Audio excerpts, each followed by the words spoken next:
അതിന് അള്ളാഹു ബർക്കത്ത് ചെയ്യട്ടെ. പറഞ്ഞത് അദ്ദേഹത്തിന്റെ ഭാര്യന്റെ ഉപ്പയുണ്ട് അഹമ്മദ്ക്ക്, അള്ളാഹു തആല സന്തോഷം കൊടുക്കട്ടെ, ആഖിർ ജീവിതം അള്ളാഹു വെളിച്ചമാക്കി കൊടുക്കട്ടെ. മുസ്ലിം ജമാഅത്തിൽ സജീവ പ്രവർത്തകനാണ്.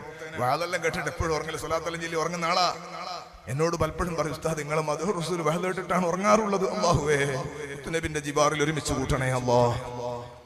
വിളിച്ചു സുബഹിക്ക് മുമ്പ്, അവർ എഴുന്നേൽക്കുന്നില്ല. ഇപ്പൊ ക്ഷീണം കൊണ്ട് ഉറങ്ങായിരിക്കും. ഇനി വാങ്ങ് കൊടുത്തിട്ട് വിളിക്കാന്ന് കരുതിയിട്ടും പെണ്ണുങ്ങൾ വുളൂ ചെയ്തിട്ട് അപ്പുറത്തെ റൂമിൽ നിന്ന് നിസ്കരിച്ചു. അടുത്ത പള്ളിയിൽ നിന്ന് വാങ്ങ് കൊടുത്ത് പോയി വിളിച്ചു, അപ്പോഴും അനങ്ങുന്നില്ല. അപ്പൊ പിന്നെ പേടിയായി. മക്കൾ വന്നിട്ട് വിളിച്ചു, ഉപ്പാന്ന് വിളിച്ചിട്ട് കരഞ്ഞു, അനക്കമില്ല.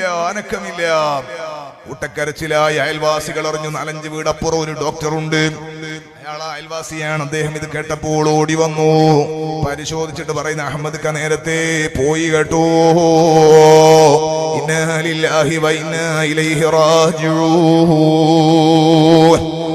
പാതിരാ സമയത്ത് റൂഹ് പിടിക്കാൻ വന്ന മലക്കുൽ മൗത്ത് അസ്റായീൽ അലൈഹിസ്സലാം ഭർത്താവിന്റെ റൂഹും കൊണ്ടുപോയത് ശരീരത്തോട് മുട്ടിക്കിടക്കുന്ന ഭാര്യ, ഒരേ ബെഡിൽ കിടക്കുന്ന ഭാര്യ അറിഞ്ഞിട്ടില്ല.